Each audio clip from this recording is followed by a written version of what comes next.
So, welcome once again to our annual meeting. This is the 26th or 7th annual meeting. We founded the association in 1999. Vana was one of the original co-founders, and we have had this wonderful encounter with so many great practitioners in the USA and worldwide. And the greatest asset we have is you, our members. Fantastic efforts that you put in developing this movement, which is now truly global.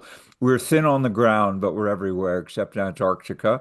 I hope one of you will get down there and do some Socratic dialogues with the scientists. They have a full-time community, in Antarctica now, an international community of several dozen, I gather.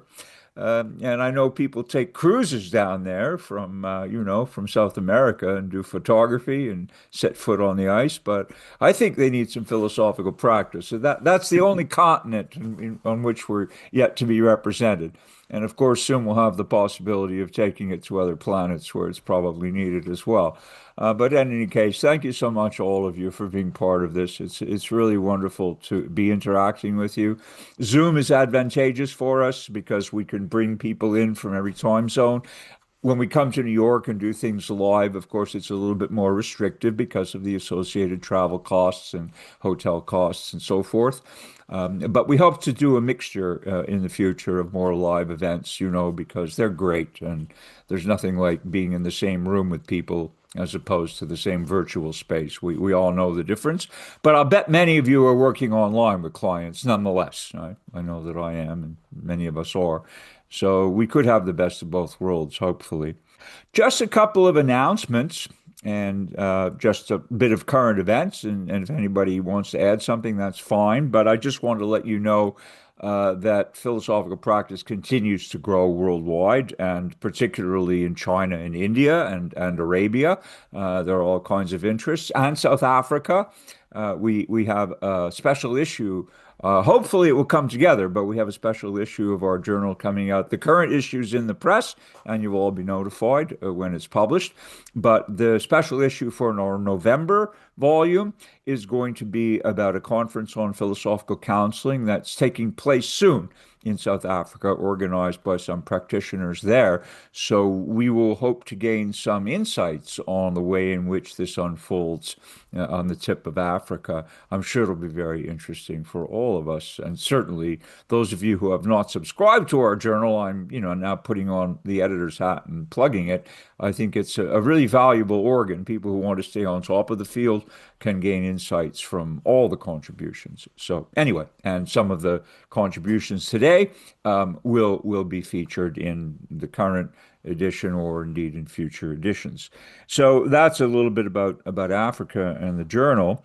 I've just returned from China earlier this month, where there was a conference on AI and humanities. Of course, those of us who teach are being severely impacted by AI in the universities. We all know what's going on. Our own university, I'm almost ashamed to say, has eliminated writing requirements in the humanities subjects. I mean, this marks a watershed. The proverbial handwriting is not on the wall anymore. It's been erased from the wall because we're no longer obliged, and students are no longer compelled to write anything. This is pretty scary, I think, given that our philosophical tradition is almost entirely text-based, and dialogues based on text, take place in the classroom. The elimination of the written tradition is a very interesting move, and we'll see how it plays out.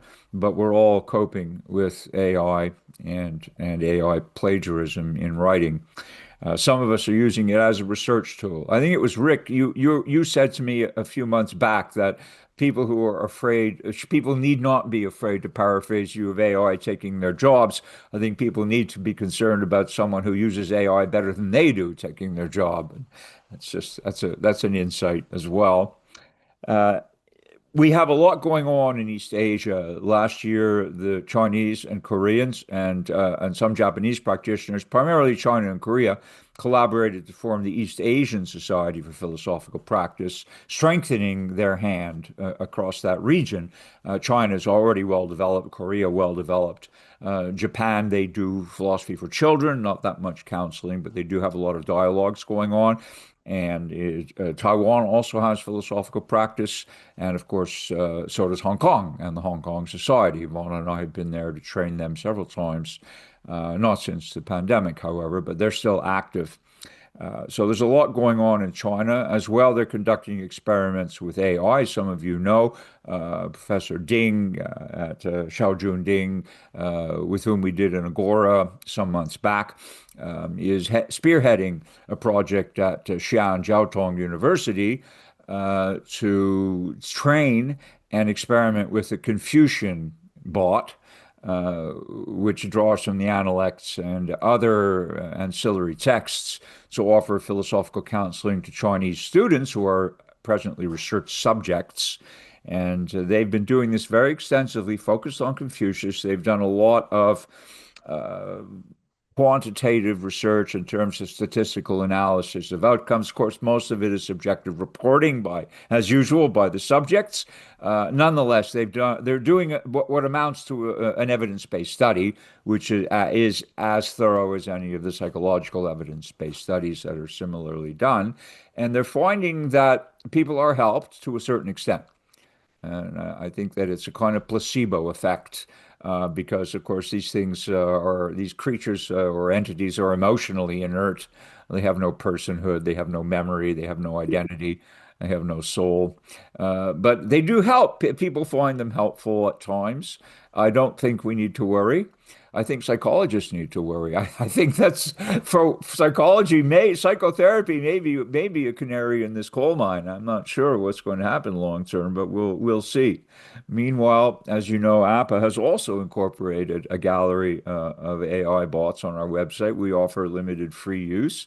And we're gathering very interesting data as well, possibly. We just, we track what comes in, we track the dialogues. We're not doing anything with them right now, but we will.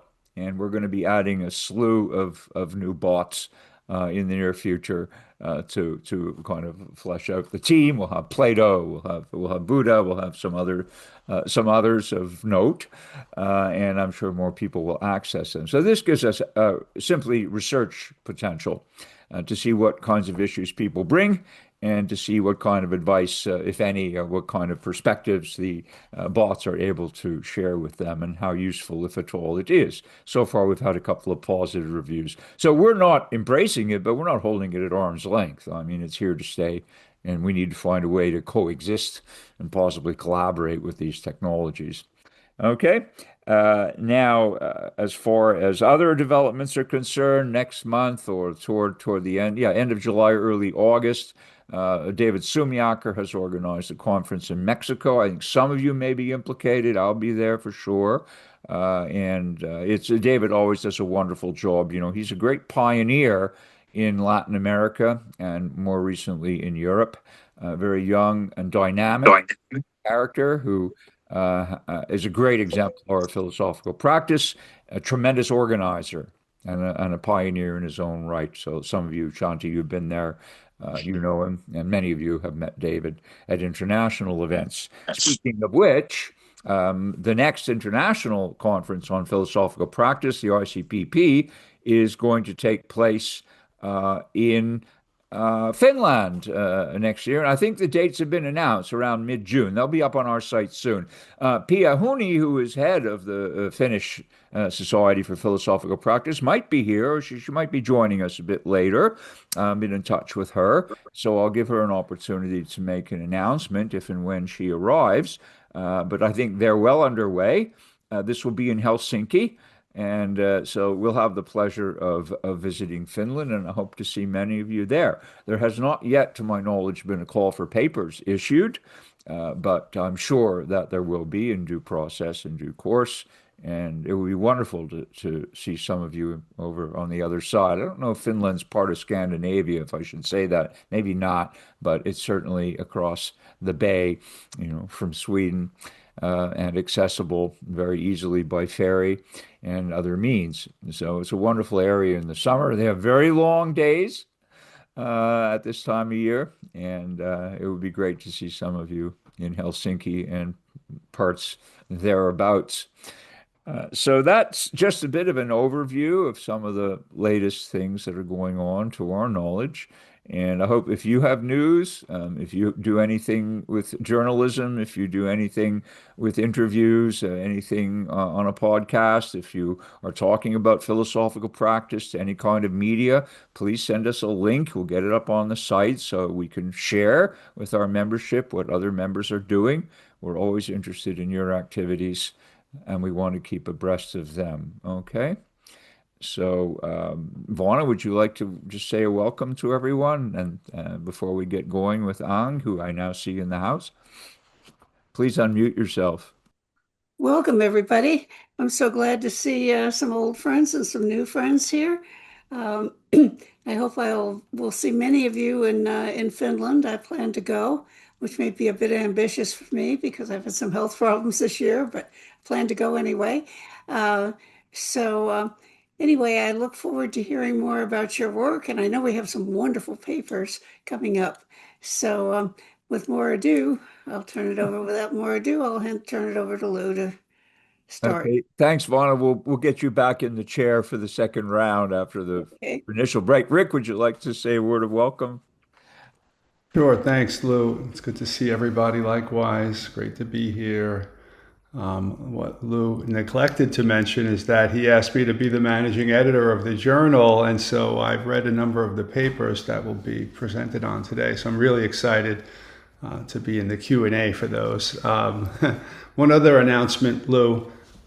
We at APPA had a little training thing, a post like certification training program recently for the last cohort of APPA philosophical counseling students. And I see at least one person here who was there, Susan. Hi. Yeah, there was about a half a dozen people. They took it really well. We got great feedback. We're going to start doing it after every certification, maybe a month or so afterwards. It's like a weekend or 2 weekends. We're shooting for 2 weekends, but sometimes it's only one weekend works out. That's coming also, and Lou will put that in the notifications that come out. But I just wanted to mention that because I'm one of the people spearheading that, so I'm plugging my own work, and that's another reason to want to get the journal because you're getting editorials from me now. Right, which we'll look forward to, Rick. Yes, Thank you we very will. much for that. Yeah, the announcement will go up very shortly, concerning the next professional development seminar. These things are very useful. They bridge a gap between the initial training and actually getting into practice in a more serious way. I know they've been very helpful to the participants. So this is a new wrinkle. We want to offer more resources to you, and APPA certainly has in-house enough people to offer these resources. So yes, that will be happening. The journal is going to be growing as well. This is part of Rick's now in the managing editorial role, and we have some plans to reach a broader constituency. The journal has been published ever since 2005. We're in volume 21 this year. So we have perseverance and we have a tremendous inventory of papers going right back to the beginning and onward. So we're now accepted by Crossref to get DOI indexing, which is really important. This will boost our exposure a lot and hopefully generate more subscribers and more submissions, and we'll generally be growing the journal. So this is a big job. Everything now is a big job with metadata and so forth. But Rick is involved with this, and we have a core team to carry it forward. So you'll be hearing more about that. Meanwhile, I think it's time to get rolling with the programs.